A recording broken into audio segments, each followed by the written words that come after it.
Your brain doesn't wait until it's 70 to stop forgetting.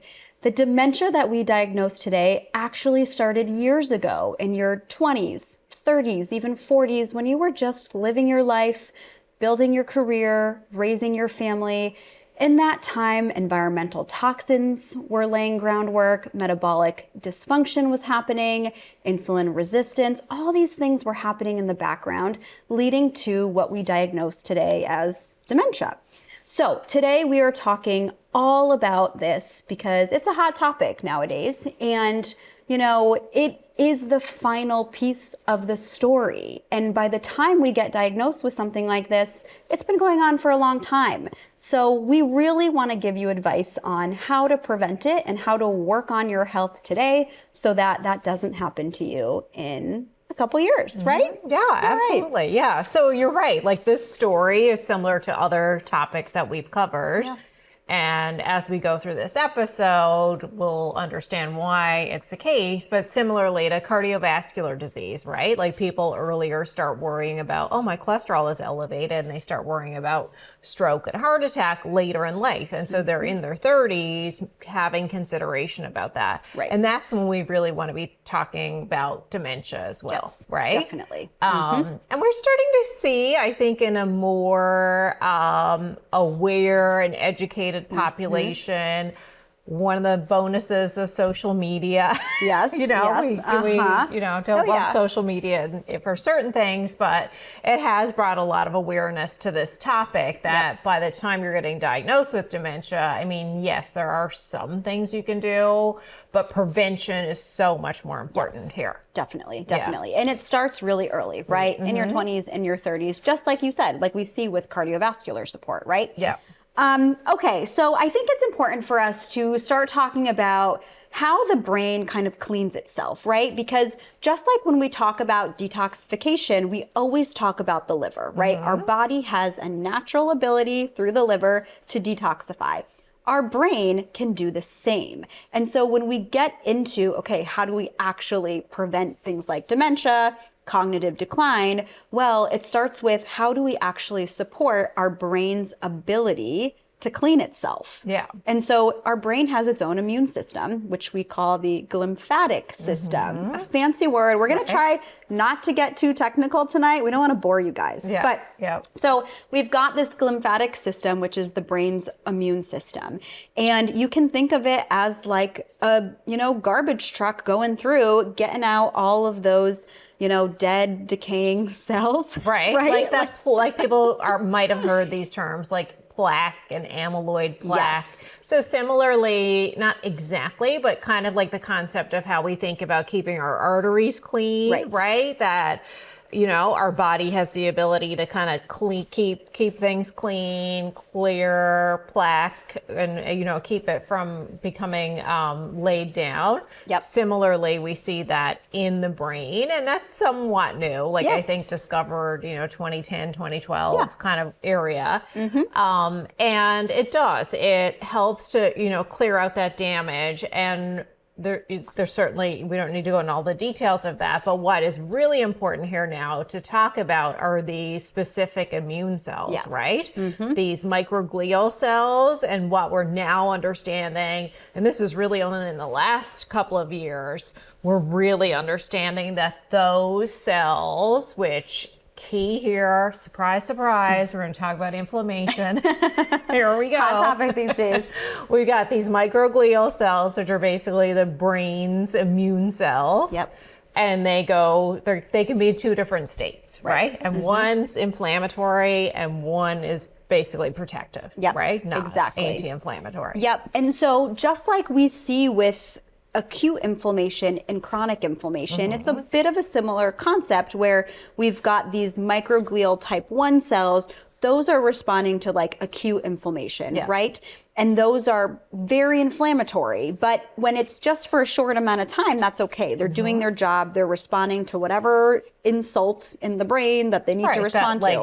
Like these little stressors and things. That it's, again, like we always talk about that, is that inflammation serves a purpose in the body. It's our lifestyle, our modern lifestyle, and the stress and our diet, which we're going to go into, this is the same situation with the brain, is that it switches to this other state, basically, another type of immune cell that is going to put you into this sort of like chronic inflammatory state. Right. Exactly. So that's when these kind of type 2 cells come out, and those are more anti-inflammatory. So they're cooling down the inflammation.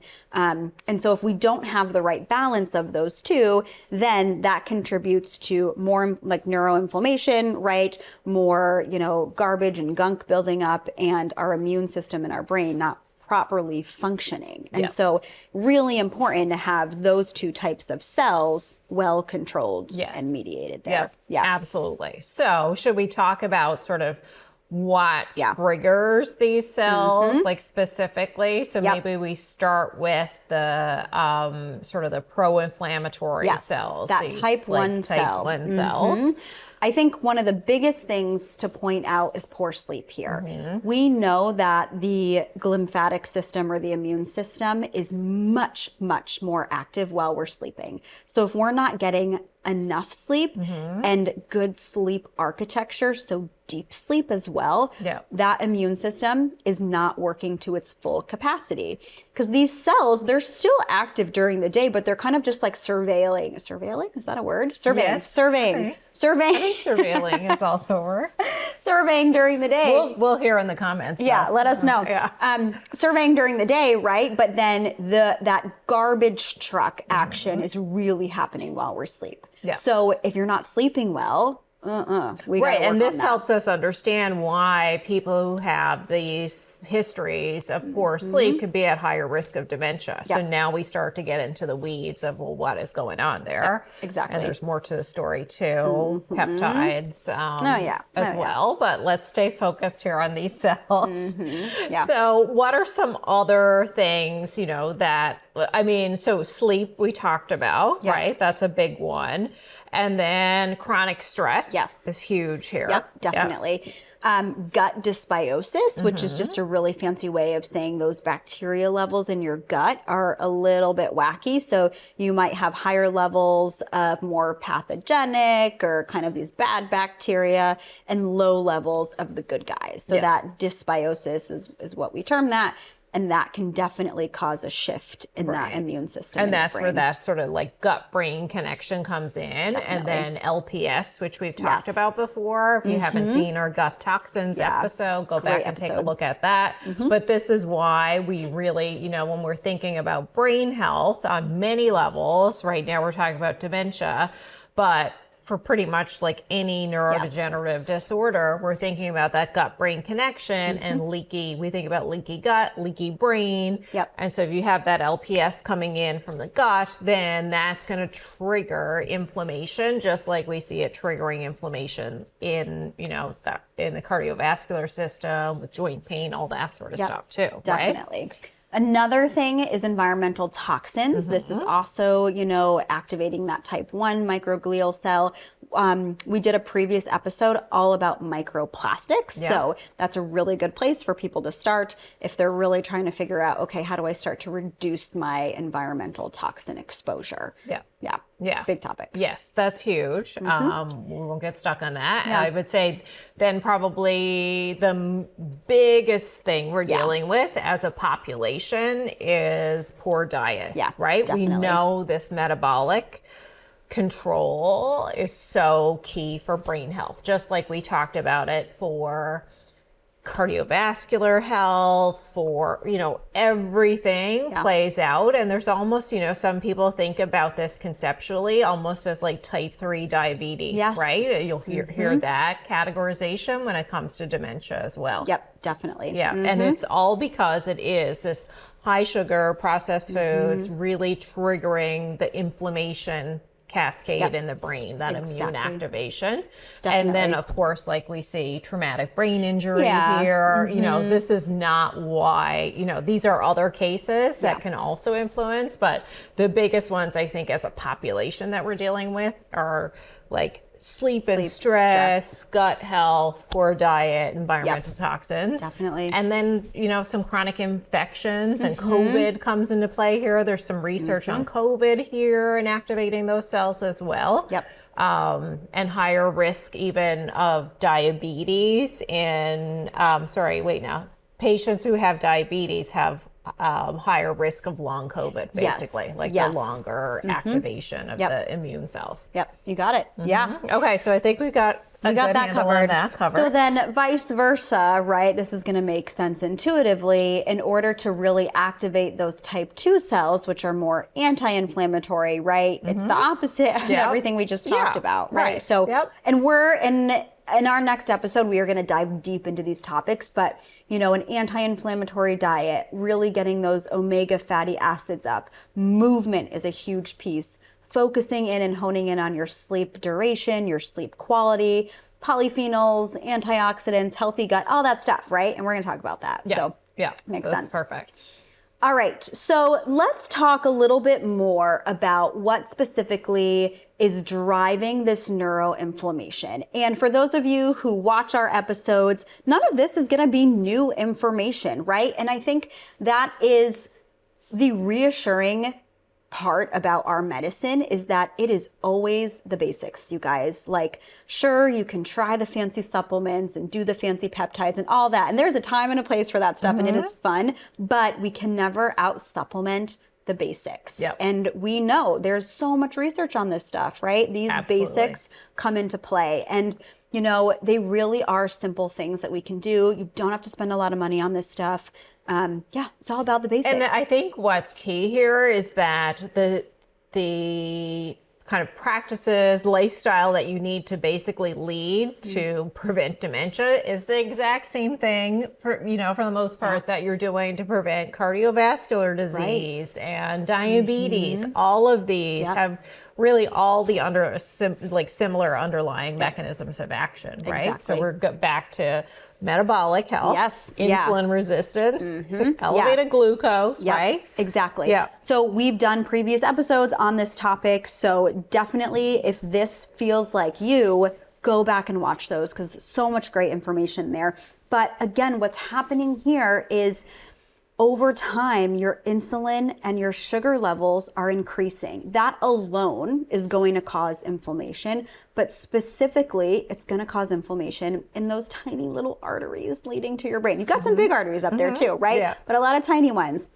And so that is a key piece of what's happening with when we say, cognitive decline and dementia are starting in your 30s.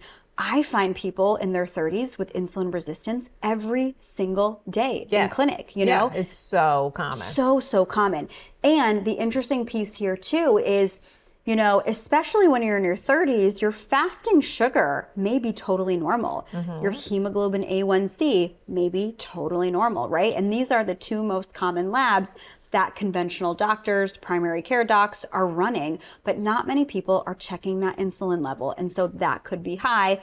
We can catch that insulin resistance soon, quicker, so that we're not letting that go unchecked for years and years until, you're in your 50s, you go in for your annual exam and they're like, hey, you've got diabetes. And you're like, where did that come from? Right? And then it's harder to correct, right? When you're catching these things early, just like when you do preventative screenings for cancer, you catch things earlier. And that's another one, right? Cancer prevention. It's all this stuff too, right? All of this is at play here. So really everything that leads to us being unwell and sickly and morbid as we age is related to the same key issues here.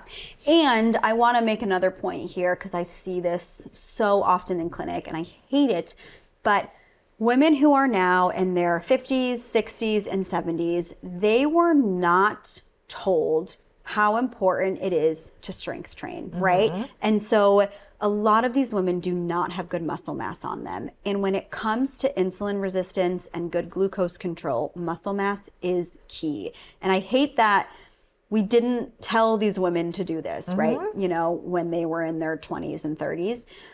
So we have to be strength training. We just have to be. I mean, a generation now is actually in the place where they're going to be set up better thankfully, right? Absolutely. Because of another one, social media messaging. We've got girls that are in their teens and 20s doing strength training now, which like I didn't do when I was 15. Like we weren't doing strength training. We knew nothing about this.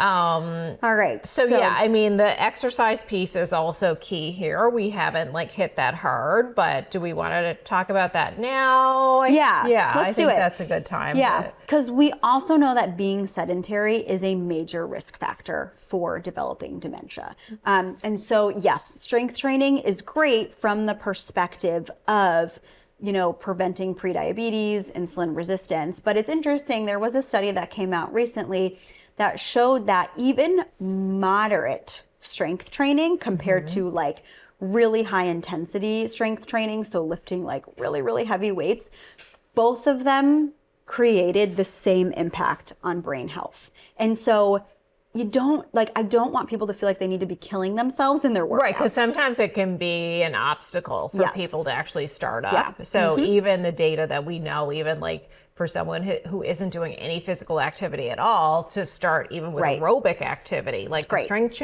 training mixed in. But a lot of times people can like think about, I'm going to get out and walk at least. And we do know that 150 minutes of walking per week is key in increasing this BDNF in the brain. We didn't talk about that yet. I'm going to drop that now. But exercise arguably is the biggest factor that can increase this brain-derived neurotropic factor that's really key in preventing dementia. That is a big driver of that particular compound. Definitely. Yeah. And so the advice there is if you're doing nothing, just start somewhere. Start doing something. And then what we're also finding is, yes, like having this intentional time for movement is important, but we are also just sitting way too much during the day. And we kind of fall into this category, right? As doctors, like we're sitting there with patients all day. And so we do have standing desks, so we try to use those as much as we can, but we have to be cognizant of that as well, where it's like, it's not enough to just like go get a 30-minute workout in and then sit at your desk the rest of the day. So we got to be up and moving. You got to balance out the rest of that day, right? Like getting a walk in at noon. We'll encourage our patients to get out, if you can get out in the morning, get out again at lunchtime, after you come home from work, especially now, this time of year here in spring, where we're finally getting more days of light or more hours in the day of light. That is helpful for people. All right. So other things we've touched briefly on is the gut health piece. Anything else to say on that? Yeah, probably. I think we've said a lot there on that topic, but again, trying to really eat a diet that's rich in these compounds, these polyphenols, which we're going to get into a little bit more in that episode. We're going to cover in terms of, what are we going to do specifically to really, help with brain health. But those polyphenols in things like green tea and dark berries, these are going to be plant-derived foods. And those are really important at enhancing the health of the microbiome, and it also helps with brain health. And so there's going to be a dual action there, right? It's helping to support the microbiome, but it's also turning on our own antioxidant system in the body, right? So these compounds on their own are antioxidants, and then they're also stimulating our own antioxidant system, which is really key in brain health. Key, definitely. We mentioned the environmental toxin piece, right? So really trying to reduce exposures there. That's a tricky one, but again, go back to that microplastics episode because that was great. A lot of information there. And we were just talking about how a study came out recently that showed that kimchi contains a certain probiotic or bacteria that can help to eliminate microplastics from our body. Right. Or break them down. Super cool. Really cool. We're going to definitely do some social media on that. So that was fun to see in the news this week because we just filmed that episode. So good. Do we want to talk a little bit about BDNF here? Yeah, we could talk about that. And we also want to touch on mitochondrial health too. Okay, let's start there. So I guess with mitochondrial health, we haven't done a big episode on mitochondrial health, but we've mentioned it in some episodes, but basically the mitochondria is part of the inner working of the cell, one of the organelles in the cell, and this is where energy gets produced. And so one of the earliest changes that we know that's, again, this is more recent information in terms of brain health and how early sort of the dementia starts is this sort of like switching of how cells use energy. And so they're switching over to a different energy source, and it's because of this mitochondrial dysfunction that's happening, right? And there are a lot of different reasons why mitochondria can get impaired, damaged. We do know that COVID and COVID vaccines are definitely key here. So I'm actually quite concerned about what we're going to see here in the coming years. But that whole like metabolic condition with mitochondrial dysfunction is another factor to think about here. Yep, huge piece. And then I would say, if you're wondering, okay, is this me? Like, how do I know if I have this mitochondrial dysfunction? Chronic fatigue is another kind of telltale symptom that really clues me into mitochondrial dysfunction. So if that's you, and I know we're all tired these days, but it's a lot of people, but that's a good one. Like that is a good one. And that sort of like brain fog state as well, I think is key. We should probably also point out that, of course, women have higher rates of dementia. And some of the thinking around that seems to be related to hormonal changes that in turn do what? They affect inflammation. So as women go through menopause, there's this inflammatory tone sort of switching, and that plays into what we were talking about with those immune cells in the brain that are switching over to more of an inflammatory state. So unfortunately, that is helping us to maybe understand this a little bit better, what's happening here in menopause. But of course, we can influence that through lifestyle and hormone replacement. And so it doesn't mean there's nothing we can do there, but it helps us understand that a little bit better. How this disease process is happening. Yeah, absolutely. Maybe we work into BDNF here a bit towards the end of this episode. So I did mention it already with respect to exercise. And maybe we just like talk exactly a little bit more about what this is. Exactly. BDNF, which is brain-derived neurotrophic factor, is a protein in our bodies that we make, but it is really important for our neurons. So it helps our neurons grow and be really healthy. And this is a very hot topic in research. We have a lot of research about this. This one particular protein, especially when it comes to what improves it and what decreases it. So exercise is great. We know that polyphenols, like you said, so eating a polyphenol-rich diet is great for this factor. We also know that sleeping, right? Again, like no surprise, these things are so important, but sleeping is really, really important. And, I do think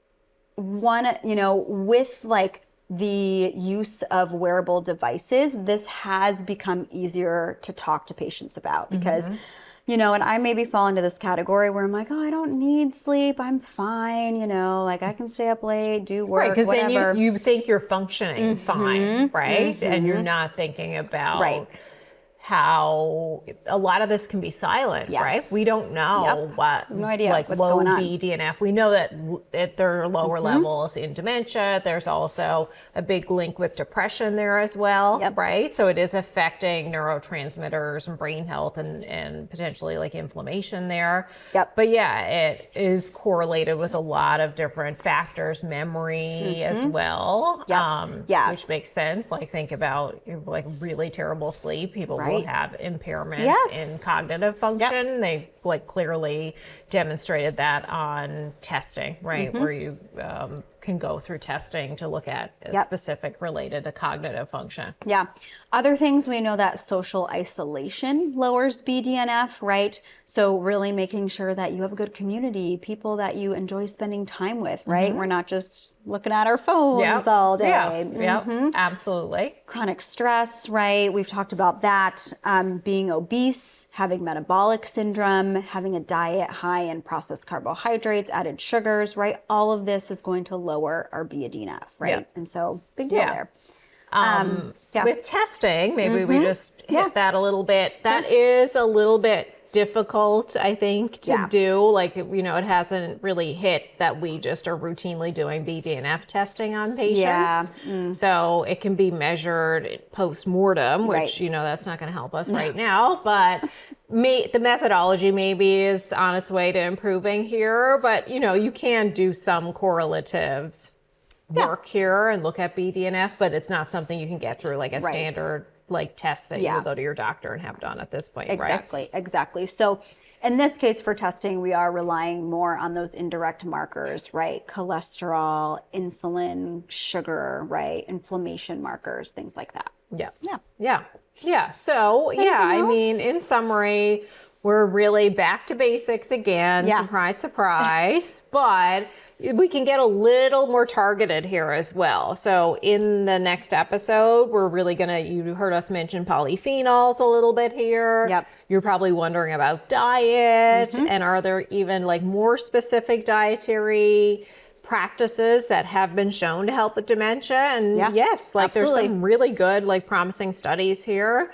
I think there's, you know, more and more of this to come out, but we've got some great information coming up in the next episode. Yeah, great. All right. So make sure you tune in. Don't miss our next episode where we're going to talk all about the specifics of what do we actually do on a day-to-day basis to help prevent dementia. So we are the Natural Doctors. I don't even think we said that. We're the Natural Doctors. I'm Katie. This is Dr. Jen.